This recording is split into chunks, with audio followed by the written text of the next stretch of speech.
En este video no se pierdan la implementación de la reforma educativa.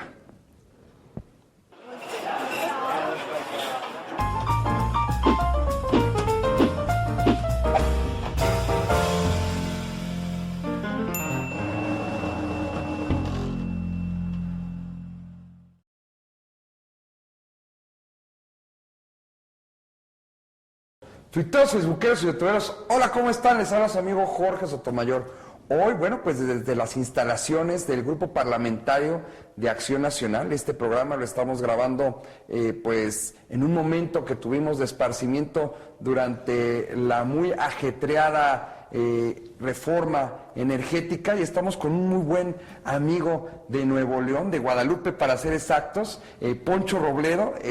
Bueno, pues Poncho, es un verdadero gusto tenerte por aquí. Al contrario, Jorge, estoy muy agradecido de ser parte de tu programa esta vez y que platiquemos de un asunto que pareciera ser ahora distante, pero fue y ha sido aún, según las últimas encuestas, la mejor reforma entre la gente que se haya hasta ahora aprobado. La reforma educativa, como ustedes saben, pues tiene 3 etapas. Primeramente hubo una reforma constitucional, después vinieron las leyes secundarias y ahorita estaríamos en la implementación. Para los que no lo sepan, Poncho Robledo, por parte de Acción Nacional, fue quien estuvo en todas las negociaciones y representó al partido. Él estuvo desde un inicio, tanto en la parte del constitucional como en las leyes secundarias. ¿Qué le dices a aquellos grupos de maestros que dicen que no fueron tomados en cuenta en esta reforma y que por eso están molestos y por eso, bueno, pues pararon de cabeza a la Ciudad de México con manifestaciones? Tuvimos otras pues manifestaciones lamentables en otros lugares de la República, pero principalmente aquí en la Ciudad de México. Bueno, en realidad sí fueron tomados en cuenta. La verdad es de que hubo una labor de acercamiento entre la Cámara de Diputados, el propio gobierno, muy a su modo, y los grupos dirigentes de del gremio magisterial en el país. Pero además de eso, en la misma Cámara está representada la Comisión de Educación casi en su totalidad por maestros. Me atrevo a decir que soy el único no normalista que tiene un espacio en la Comisión de Educación. El resto, compañeros diputados del PRI, del PRD, del PT, del PANAL, por supuesto, o bien del PAN, han sido maestros en su mayoría, así que de entrada la propia Comisión de Educación en Cámara de Diputados y la Comisión de Educación en el Senado está formada por líderes sindicales vigentes, o ex maestros o maestros con licencia, o bueno, como ellos dicen, con comisión sindical, para que pudieran ellos mismos platicar y discutir y debatir el asunto de la reforma educativa. Así que sí hubo muchos maestros involucrados. Y bueno, la resistencia fue de algunos grupos de maestros simplemente muy focalizados en el país, que pues finalmente ustedes han sabido tienen pues una serie de conductas o comportamientos, posturas bastante resistentes al cambio, en todo caso. Pero Poncho, uno de los temas más importantes o más mediatizados, para ser exactos, es el tema de la evaluación de los profesores. ¿Por qué un profesor no quisiera evaluarse? ¿Por qué un profesor no quisiera tener un mejor sueldo gracias a la meritocracia? ¿O por qué un profesor pues está tan acogido a lo que le diga su coordinador o lo que le diga su líder sindical? Pues obviamente es un equipo, un grupo, un gremio muy unido, ¿no?, en ese sentido. Pero déjame aclararte, por ejemplo, de esta manera. Nuevo León tenemos una ciudad como Monterrey que tiene niveles de desempeño escolar como los chilenos. Es decir, por arriba de la media nacional y como los mejores de toda Latinoamérica. Inclusive arribita de Monterrey, por ejemplo, está todavía Guadalajara y el Distrito Federal. El Distrito Federal con casi la mitad y mitad de escuelas públicas y privadas, Nuevo León apenas con el 90% de escuelas públicas, el resto privadas. Pero el resto del país, es decir, si en estas ciudades la educación tiene un desempeño como los de los mejores países latinoamericanos, en el resto de Nuevo León o en el resto del país quizás haya índices educativos por debajo, muy por debajo de los países latinoamericanos que tengan inclusive algunos de los peores desempeños. Esto no puede ser tolerable en México, donde tenemos estas diferencias. Estamos hablando de la formación de los próximos ciudadanos mexicanos. La evaluación sirve para que no solamente la capacidad del maestro, sino lo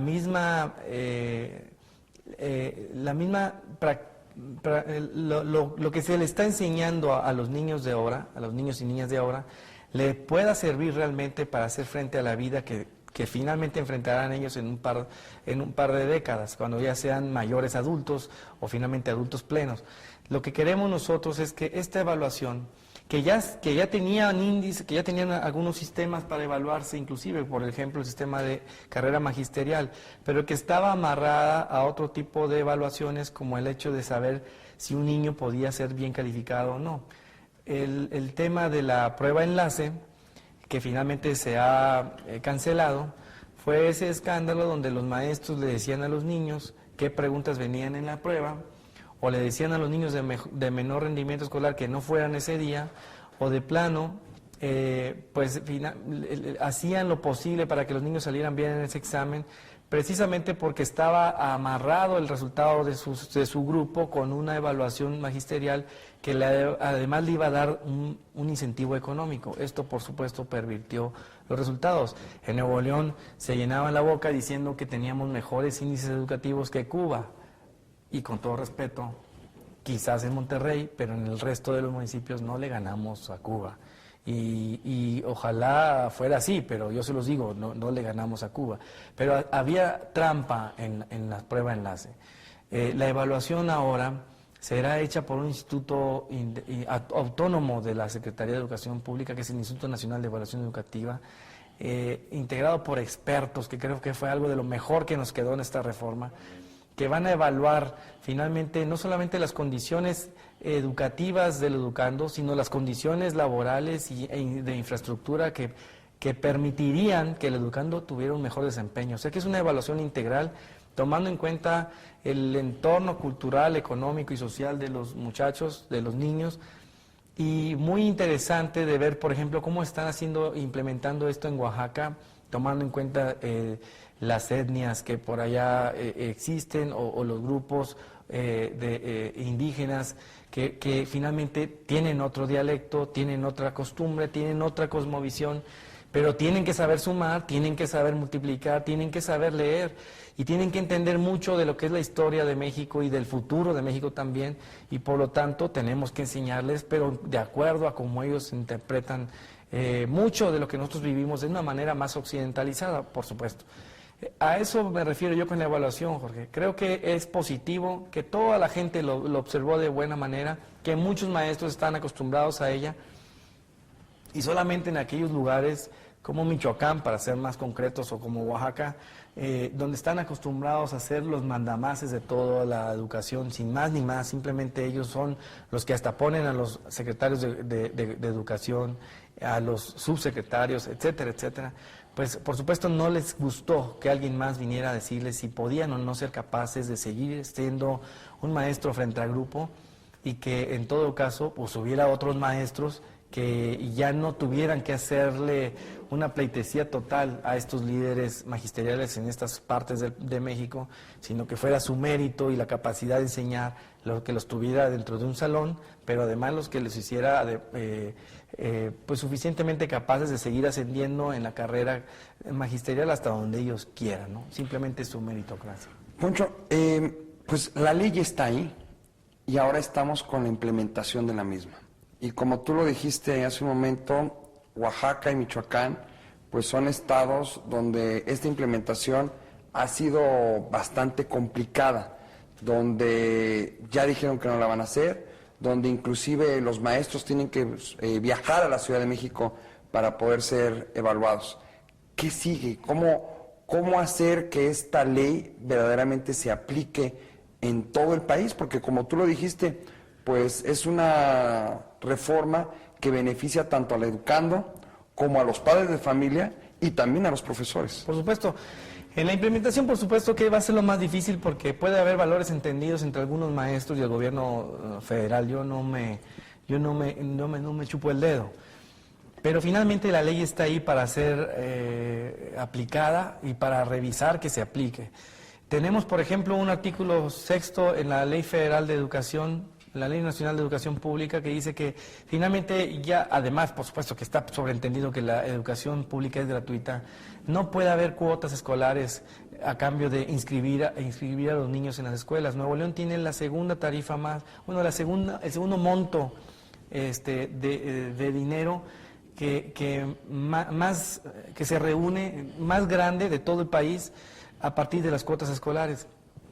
Como decía hace un rato, casi 90% de las personas estudian en una escuela pública y esto finalmente provoca que haya perversiones al respecto, donde a un niño se le exige pagar 500 pesos, 800 pesos, 2,000 pesos, inclusive en la secundaria Torres Bodet, Jorge, es una secundaria que está, bueno, es una primaria, mejor dicho, que está en los linderos de la avenida Eugenio Garzazada, la avenida comercial más importante de todo Monterrey y su zona metropolitana.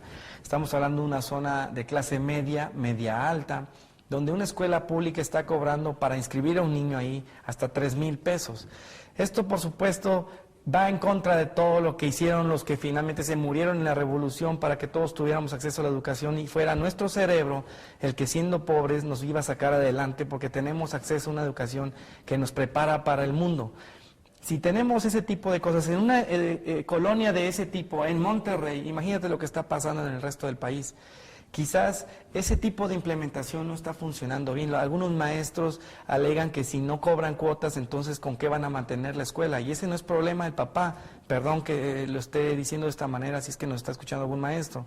Pero los papás, por supuesto que queremos colaborar y por supuesto que lo vamos a hacer, pero siempre en la medida de nuestra capacidad y en la medida de lo que en este momento podamos ofrecer como aportación escolar. No a fuerzas y no a contraprestación de inscribir un niño, que lo que menos culpa tiene es que su papá esté amolado, se dedique a lavar carros y lo único que quiere es que su huerco no pueda seguir atado a esa vocación que él quizás no tiene, pero tiene que hacer, que es lavar carros para ganarse la vida. Lo que quiere es que su hijo salga adelante. Y si un maestro le niega la entrada a la escuela por pobre, y inclusive ese niño no va a saber quién es el bueno, quién es el malo después, lo digo con conocimiento de causa. Cuando alguien le ofrezca 500 pesos para que tenga un Nextel y en la esquina le digan o les avise a alguien si pasa el soldado o no, pues el niño no sabe ni quién es el bueno y quién es el malo, ¿no? El director que lo corre por pobre o el otro que le da hasta dinero para hacer algo que él no sabe si es bueno o es malo, él sabe que alguien finalmente le dio cierta importancia a lo que él puede ser capaz de hacer. En este tema, como en el de la evaluación, como en el de sometimiento a concurso de todas las plazas que van a estar en este momento en juego, ¿no? Ya no se tiene por qué pensar que tiene uno que ser completamente fiel al líder magisterial para ver si nos dan chance de librarla del contrato a la plaza. Se supone que todas las plazas de contrato se debieron haber concursado ya. Se supone que todas las plazas que vienen se van a tener que concursar y que en un par de años más todas las plazas van a ser concursables para cualquier persona que quiera hacerlo, no necesariamente los normalistas, y que en función de eso vamos a poder tener personas con una mucha mayor calidad, y no digo porque no la tengamos ahora, sino digo porque la competencia va a ser mucho mayor por ocupar un puesto o un cargo o la oportunidad de estar enseñando historia en una escuela primaria hecha por un doctor en historia, ¿no? Ya no necesariamente por un normalista, que lo quiera hacer simplemente por diversión quizás, o por hobby, o por devolver algo a la niñez que quizás él tenga ganas de ofrecer, pero no necesariamente un normalista, aunque los normalistas van a tener preferencia en igualdad de resultados. Me parece a mí que eso es lo más importante que debemos seguir cuidando, que todavía a año y prácticamente casi a 2 años de la aprobación constitucional de esta reforma educativa, podemos observar algunos nuevos acontecimientos que están hablando bien de la implantación, pero que tenemos zonas donde, como en Michoacán o en Oaxaca, pues finalmente no ha podido entrar ahí ni siquiera el censo del que finalmente se tuvo que echar mano para saber por lo menos cuántos maestros y cuántas escuelas habría en función en todo México. Entonces creo que esta es la etapa más crucial, la que debemos seguir vigilando, y que finalmente lo que nos tiene que quedar claro es que esto es para mejorar la educación de los futuros mexicanos. No tiene que ver solamente con la base gremial del país a nivel magisterio, sino con la condición de ciudadano mejor formado que le queremos dar a los niños y niñas de México, para que sean mejores que nosotros, que nos ganen. Y no solamente que nos ganen a nosotros sus papás, que queremos ser los maestros que son superados por este alumno, sino para que le ganen también a los gringos, y que le ganen a los japoneses, y que le ganen a los ingleses, y a los rusos, y a los japoneses, y a los chilenos, y a los brasileños, y que no nos vengan y que podamos recuperar ese liderazgo latinoamericano y podamos tener un acceso al primer mundo mucho más rápido que teniendo esa educación a la que estábamos acostumbrados a tener, o teniéndola siempre y cuando tuviéramos 500 pesos para inscribir a nuestro niño en una escuela pública, lo cual me parece aberrante. Bueno, pues tuiteros, facebookeros y youtuberos, este es el diputado Poncho Robledo. Ustedes pueden ver que pues es una reforma bastante buena, donde pues ha costado mucho trabajo la implementación de la misma. Les pedimos que aquí abajo nos comenten qué opinan de esta reforma. ¿Ustedes están de acuerdo con ella? ¿Están en desacuerdo? ¿Por qué es que no se ha podido implementar? ¿Qué es lo que hay que hacer para implementarla? No se olviden de regalarnos un like, de suscribirse al canal, de comentarnos a quién quieren que invitemos, a dónde quieren que vayamos, de qué temas quieren que platiquemos. Y bueno, pues ya nada más para terminar una parte del programa que nos encanta, que es preguntas rápidas con respuestas en una sola palabra. Claro. No venía preparado, pero sí, con mucho gusto. Pues vamos a darle entonces. Guadalupe. Mi ciudad. Reforma educativa. Necesaria. Partido de Acción Nacional. Esperanza. Y bueno, pues ya por último, un tema que está muy de moda. Reforma energética. Urgente. Bueno, pues tuiteros, facebookeros y youtuberos, nos vemos la próxima semana. No se olviden de compartir este video, que más gente lo conozca, y recuerden, aquí está apareciendo nuestra página www.cafegrillo.com. Nos vemos. Tuiteros, facebookeros y youtuberos, hola, ¿cómo están? Les habla su amigo Jorge Sotomayor. No se pierdan la próxima semana la charla que tendremos con el diputado Fernando Zárate del PRD. Vamos a platicar de, bueno, pues quiénes son los candidatos a presidente en este partido. Quienes quieran ver cómo se organiza el PRD, cómo se entiende el PRD, yo soy Fernando Zárate, diputado federal por el Partido de la Revolución Democrática, los invitamos a que nos vean.